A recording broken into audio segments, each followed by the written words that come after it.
bring something your way that many of you, we've all been extremely concerned about, and that is the attack on parents, particularly as it relates to them trying to protect their own children in schools and what's being taught.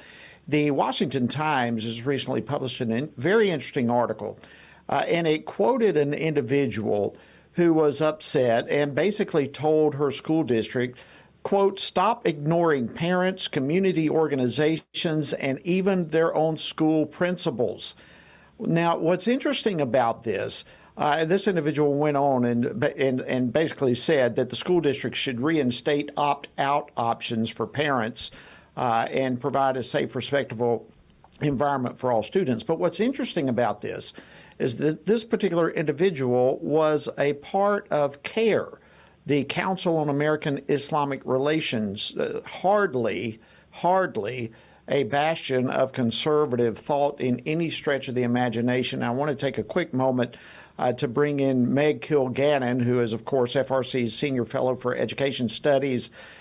Meg, welcome back to Washington Watch. Great to have you and appreciate you being with us. Yeah, no, thanks for having me. This is a hopeful sign, I think. Yeah, well, let's go into it. I mean, first of all, describe CARE and describe who this individual is, an active part, a leader within CARE. Well, you know, I if memory serves, going back to the Bush era, CARE was an unindicted co-conspirator, were they not, or allegedly so, in some form of Islamic radicalism, and we see that today that the folks in Montgomery County, Maryland, who are members of CARE in that area, are advocating on behalf of their children in the public schools. They're objecting to sexualized content that's being aimed at young children. And so the sign of hope is that, you know, parents are parents, regardless of our faith or our beliefs. Ultimately, we want the best for our children. And so if there's a place where we can have less polarization in society, I would certainly hope that it would be in our public school system, though that's not the case now.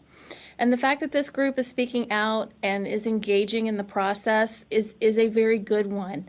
Because even if they were, opposed to my position on this or our position on this, which they're in agreement with us that parents need an opt-out for children when it comes to sexually explicit or sexual content generally as part of core curriculum, I would still be happy that they were making their concerns known, because the public schools are for everyone.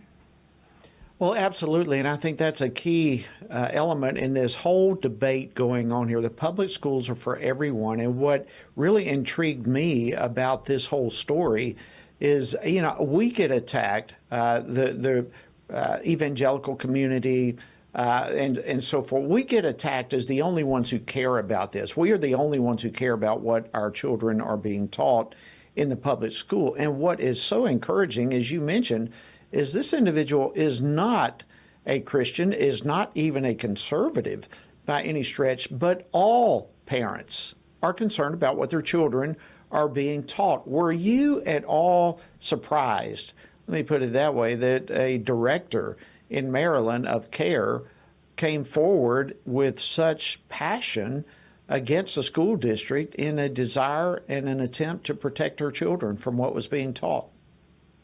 Well, those of us who've been in the public schools in urban or suburban areas have seen this kind of thing happen from time to time. And there was a recent example in Detroit of Muslim parents going to school board meetings complaining about sexually explicit books in the school curriculum.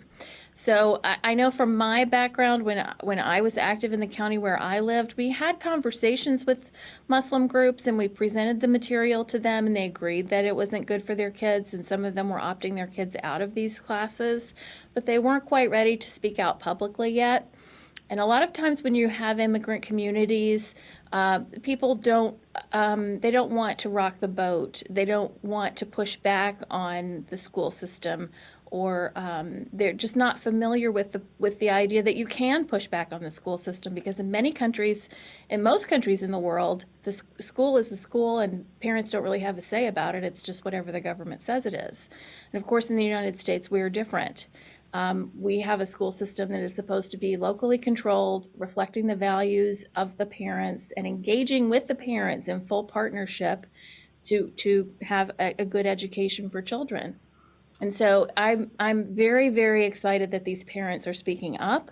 I hope they continue to be engaged. Usually, when you become engaged for the first time and you start going to those school board meetings, you go about a particular issue of concern, but then you sit through those meetings and you hear some of the conversations and you realize that school boards need the advice and consent of parents on a lot of topics. Everything from sex education to the budget to the history curriculum to the bus schedules to the holiday schedules.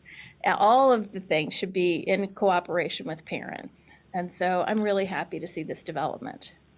Well, I am too, and I think you bring up a great truth that this takes probably an extra dose of courage for someone like this to take a stand. You know, this particular school district and the surrounding area right there around the D.C. area has notoriously been woke and have been pushing all sorts of things for a long, long time.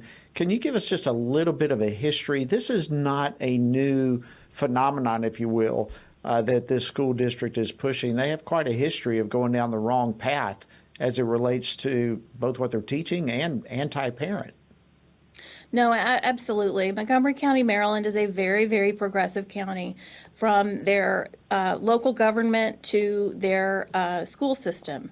They were one of the places that had a proposal to allow illegal immigrants to vote in their local elections, for example, a few years ago. And so this is a school system that reflects its community. So there are a lot of very progressive, let's say, things about that school system, but when it's all said and done, most parents believe in the innocence of childhood, and they want to protect the innocence of their children. So even though this is a very liberal community, all parents value the innocence of youth and want to protect their kids. And so I'm really, really glad that we can have this area of common ground to come together and agree that no, we don't want sexually explicit content in the curriculum. Absolutely. Meg Kilgannon, as always, it's an honor to have you, and thank you for your incredible insight and for sharing this incredible, encouraging story with us today on Washington Watch. Thank you.